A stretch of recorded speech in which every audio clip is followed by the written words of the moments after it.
स्वयं का करना हमें सुधार है। बधाई से गायत्री परिवार है, बधाई से गायत्री परिवार है। ओ गुरु सत्ता का मिला हमें जो प्यार है।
परिवार है, बधाई से गायत्री परिवार है, बधाई से गायत्री परिवार है।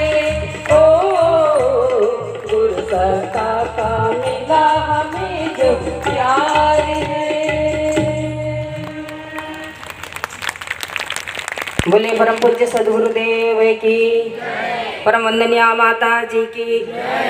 एक बार पुनः सभी भाई बहन कमर सीधी करके बैठे, दोनों हाथ गोद में रखें। उस उदीयमान सविता देवता का ध्यान करते हुए उस प्राण स्वरूप दुख नाशक सुख स्वरूप श्रेष्ठ तेजस्वी परमात्मा को अपने अंतरात्मा में धारण करते हुए सबके लिए सद्बुद्धि की प्रार्थना के साथ गायत्री महामंत्र एक साथ एक स्वर में उच्चारण करें।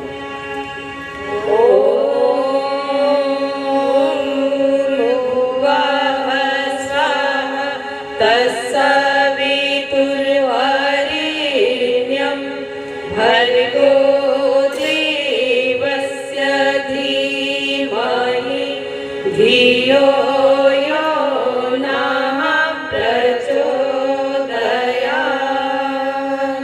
ॐ गुरुर्ब्रह्मा गुरुर्विष्णुः गुरुरेव महेश्वरः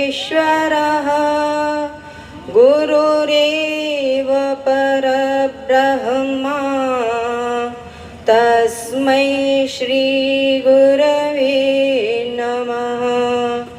अज्ञानतिमिरान्धस्य ज्ञानाञ्जनशलाकया चक्षुरुर्मीलितं येन तस्मै श्री गुरवे नमः। तस्मै श्री गुरवे नमः। परम पूज्य गुरुदेव परम वंदनीय माता जी की सूक्ष्म उपस्थिति में परम श्रद्धेय जी परम श्रद्धेय डॉक्टर साहब के मार्गदर्शन में सम्मानित शांतिकुंज की टोली हमारे पूरे उत्तर प्रदेश के विभिन्न जिले से समन्वयक व्यवस्थापा की दृष्टि से व्यवस्था देखने वाले और कर्मठ सक्रिय जुझारू परम पूज्य गुरुदेव के हृदय में वास करने वाले हमारे ऐसे सभी आदरणीय, सम्माननीय, पूजनीय परम पूज्य गुरुदेव, परम वंदनीय माता जी के प्रिय बेटी बेटे, देवतुल्य भाइयों, शक्ति स्वरूपा माताओं बहनों, भाइयों बहनों, आपके इस सत्र का, इस कार्यक्रम का आज तीसरा दिवस ऐसे गुजर गया कि लगता है आज ही ये कार्यक्रम शुरू हुआ है, और जब तक कोई बात समझ में आती है तब तक कार्यक्रम का समापन हो जाता है। आज प्रातःकाल हमारी बहनों ने इस पूरे लखीमपुर में चयनित घरों के अलावा भी ऐसे ऐसे घरों में गए जहां लोग दरवाज़ा खोलने की जगह बंद भी कर लेते थे, लेकिन परम पूज्य गुरुदेव, परम वंदनीय माता जी के विचार को, शक्ति को लेकर के गए तो उनका दरवाज़ा भी खुल गया और वो देव स्थापना परम पूज्य गुरुदेव, परम वंदनीय माता जी की शक्ति को स्थापित करके उन्होंने यह बता दिया कि परम पूज्य गुरुदेव की ज्ञान शक्ति, परम वंदनीय माता जी की तप शक्ति, परम वंदनीय माता जी के चरणों में श्रद्धांजलि के रूप में हम ऐसे परिवारों का निर्माण करेंगे जहां से नर रत्न निकलेंगे, और इसके लिए हमारी माताएं बहनें आगे बढ़ करके आई। परम पूज्य गुरुदेव ने जिस गायत्री परिवार को बनाया, वास्तव में परिवार क्या है, परिवार की आवश्यकता क्यों है, परिवार का निर्माण सही कैसे किया जाना चाहिए, इसका शुभारंभ कहाँ से होता है, और कैसे उस छोटे से परिवार में रह करके विराट परिवार में हम जा करके वो सब कुछ कर सकें जो आज की आवश्यकता है, मनुष्य जीवन को धन्य सार्थक करने के लिए आवश्यक है। जो अन्य जीव जंतु पशु पक्षी होते हैं उनका कोई अपना परिवार नहीं होता है, उनका कोई अपना घर बसाने का, परिवार के निर्माण की कोई बात नहीं होती है। ये किन की बात होती है? ये मनुष्यों के लिए होती है। तो आइए इस विषय पर हम विस्तार से परम पूज्य गुरुदेव, परम वंदनीय माता जी के विचार को, संदेश को सुनने, समझने, जानने का प्रयास करते हैं। भाइयों बहनों, परिवार मनुष्य के उत्पत्ति का केंद्र है। यदि परिवार ना हो तो मनुष्य का जन्म कहाँ? हमारी संस्कृति की अनेक विशेषताएं हैं और उन विशेषताओं में एक है भारत की परिवार विशेषता। अयम निजः परो व्यक्ति गणना लघु चेतसाम उदार चरिता नाम तो वसुधैव कुटुंबकम। परमात्मा ने जब इस सृष्टि का निर्माण किया तो उन्होंने अपने आप को एक से अनेक बनाया। धरती, आकाश, पर्वत, सागर, नदी, नाले, सूरज, चांद, सितारे, वृक्ष, वनस्पति, जीव जंतु, कृमि, कीटक, चर अचर सब कुछ बनाया और अपने आप को विराट परिवार के रूप में हम सबके सामने रखा। भाइयों बहनों, धर्म ग्रंथों को उठा करके देखते हैं तो उसमें शिव पंचायतन की बात आती है। शिव परिवार को शिव पंचायतन, राम परिवार को राम पंचायतन कहते हैं। और शैव, शाक्त, वैष्णव, ऋषि मुनियों का परिवार गोत्र प्रवर के रूप में तो आज भी प्रचलित है। जितने भी ऋषि मुनि महापुरुष अवतार हुए हैं, एक साधारण व्यक्ति से लेकर के उस सत्ता को, भगवान को भी इस धरती पर आना हुआ, अवतार लेना हुआ, तब भी परिवार का आश्रय लेना पड़ा। परिवार ना हो तो परिवार के व्यक्ति के जन्म की कल्पना नहीं की जा सकती। परिवार उसे कहते हैं जहां पर कमियों के साथ जिया जाता है। परिवार में हर तरह के लोग होते हैं, सभी के सोच विचार एक जैसे नहीं होते हैं, क्रियाकलाप एक जैसे नहीं होते हैं, सबकी सामर्थ्य एक जैसे नहीं होती है। कोई कम समझदार होता है, कोई ज्यादा समझदार होता है, कोई स्वस्थ होता है, कोई बीमार होता है, कोई अधिकारी होता है, कोई चपरासी होता है, कोई कमाने वाला होता है, कोई ना कमाने वाला होता है, कोई सबसे बड़े तालमेल के साथ प्रेम से रहता है और कोई हर बात बात पर रूठ जाता है। लेकिन इन सब के साथ रहा जाता है। इसीलिए कहते हैं परिवार कमियों के साथ जिया जाता है। कम बुद्धि वाला है तो भी उसका ध्यान रखते हैं, अधिक बुद्धि वाला है तो भी उसके ऊपर ध्यान रखते हैं। स्वस्थ होता है उस पर भी ध्यान रखा जाता है, अस्वस्थ होता है उसके ऊपर और ज्यादा ध्यान रखा जाता है। छोटा बच्चा है उस पर भी ध्यान है, बड़े बुजुर्ग है उस पर भी ध्यान है। इसको परिवार कहते हैं। परिवार में काम ज्यादा से ज्यादा होता है लेकिन उसका दाम कुछ नहीं होता, उसकी कीमत नहीं मांगते। ये नहीं कहता कि हम 8 घंटा इसके लिए किए हैं, इसके बदले में हमें कोई कीमत चाहिए। छोटा बच्चा कुछ भी काम नहीं करता, लेकिन घर में जब कोई व्यक्ति बाहर से आता है तो किसी के लिए कुछ लाए या ना लाए, लेकिन उस छोटे बच्चे के लिए जरूर कुछ न कुछ लेकर के आता है। पर्व त्योहारों में बड़ों के लिए भले कपड़े ना आए, लेकिन उसके लिए जरूर लेकर के आते हैं। और वो करता क्या है? कुछ भी नहीं करता है, लेकिन उसके लिए सबसे ज्यादा दिया जाता है, उसका अधिकार सबसे ज्यादा होता है। वहां ये नहीं कहते हैं कि तुम कुछ नहीं करते हो तुम्हें नहीं मिलेगा, नहीं। परिवार इसी को कहते हैं जहां पर काम ज्यादा होता है और दाम कुछ भी नहीं होता है। घर में एक कमाता है, खाने वाले घर के पूरे सदस्य जो 2, 4, 6, 8 होते हैं सब लेते हैं, लेकिन किसी से कीमत नहीं मांगी जाती। किसी के नहीं कहता कि आज तुमने भोजन किया है, इस भोजन की थाली की कीमत तुमको पहले जमा करनी पड़ेगी, 10, 25, 50 तब तुम खाओगे, नहीं। एक कमाएगा, सब कोई मिल करके खाएंगे। परिवार भावनाओं से बना होता है। भावनाओं से कैसे बना होता है? आप देखिए दुनिया के किसी भी कोने में व्यक्ति रह रहा हो या फिर कितना भी महत्वपूर्ण कार्य को कर रहा हो या फिर कितना भी व्यस्त हो, लेकिन जब उसे अपने परिवार का कोई संदेश, कोई खबर मिलती है, तब थोड़ी देर के लिए अपने महत्वपूर्ण कार्य को विराम दे देता है और पारिवारिक भावना में डूब जाता है। इतना ही नहीं, जब अपने देश का मैच किसी दूसरे देश के साथ होता है, चौवे छक्के पड़ते हैं और जब वो विजयी होता है तो व्यक्ति उछल पड़ता है, खुशी से गड़गड़ाहट की ताली की आवाज आने लगती। क्या बात है, हमारा देश विजयी हुआ। ये पारिवारिक भावना है। परिवार भावनाओं से बना हुआ है। जिस परिवार में स्नेह, सहयोग, सहकार रूपी त्रिवेणी नहीं बहती है वह परिवार नहीं होता। परिवार वास्तव में वही है जहां पर स्नेह, सहयोग, सहकार रूपी त्रिवेणी बहती। जिस परिवार में कमियों के साथ जिया जाता है, जिस परिवार में सब एक दूसरे के साथ मिलजुल करके रहते हैं, वास्तव में परिवार वही है। यदि स्नेह, प्यार, सहयोग, सहकार नहीं है तो भले एक घर में एक छत के नीचे रह रहे हो, एक साथ एक चौके में भोजन कर रहे हो, लेकिन वह परिवार नहीं रह जाता। वो एक जेल खाना की तरह से होता है। या यूं कहिए कि बाड़े में बंद जिस तरह से अन्य जानवर, भेड़, बकरी, गाय, भैंस उस बाड़े में रह लेते हैं, इसी तरह का एक समूह है। या यूं कहिए कि ऐसा समूह, ऐसी भीड़ है जो सार्वजनिक स्थलों में देखने को मिलते हैं। रेलवे स्टेशन हो, चाहे बस स्टैंड हो, चाहे फिर धर्मशाला आदि, कोई भी ऐसे सार्वजनिक स्थल। भाइयों बहनों,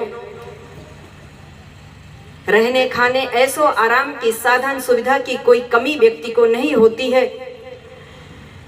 जहां साधन सुविधा मिले उसको परिवार नहीं कहते हैं। परिवार उसको कहते हैं जहां पर स्नेह, सहयोग, सहकार रूपी त्रिवेणी बहती है। यदि साधन सुविधा ही सब कुछ होता तो फिर व्यक्ति दिन भर का थका हारा उन 5 स्टार होटलों की तरफ जाता, जहां पर ऑर्डर देते ही जो चीज चाहिए आपके सामने प्रस्तुत कर दी जाती है, आप उसका कीमत चुकाइए और उपयोग करिए। लेकिन काम से छूट करके थका हारा दिन भर का व्यक्ति उन साधन सुविधा, उन ऐसो आराम की तरफ, उन होटलों के तरफ, उन सुविधाओं के तरफ नहीं जाता। कहाँ जाता है? अपने घर में जाता है। क्यों? क्योंकि बहन की ममता, माँ का प्यार, पिता का वात्सल्य, भाई का सहयोग, पत्नी का समर्पण, बच्चों की किलकारियां, ये भारी कीमत देने के बाद अन्यत्र कहीं नहीं मिलती है, तो सिर्फ और सिर्फ परिवार में मिलती है। इसलिए परम पूज्य गुरुदेव कहते हैं, प्यार और सहकार से भरा पूरा परिवार इस धरती का स्वर्ग। इस धरती का स्वर्ग यदि कहीं देखना है तो प्यार सहकार से भरे पूरे परिवार में होता। एक ऐसे परिवार का उल्लेख परम पूज्य गुरुदेव पावन श्रीमद् प्रज्ञा पुराण के 3रे खंड में किया।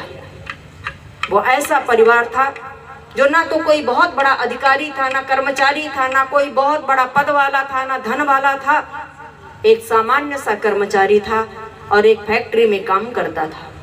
जब वो अपने काम के लिए जाता था, उसकी पत्नी उसके साथ में उसको छोड़ने के लिए जाती। दोपहर का भोजन तैयार करके गरम गरम टिफिन ठीक समय पर, लंच के समय पर पहुंचा देती थी। शाम का समय होता, पुनः उसके स्वागत के लिए उस गेट पर खड़े रहती थी।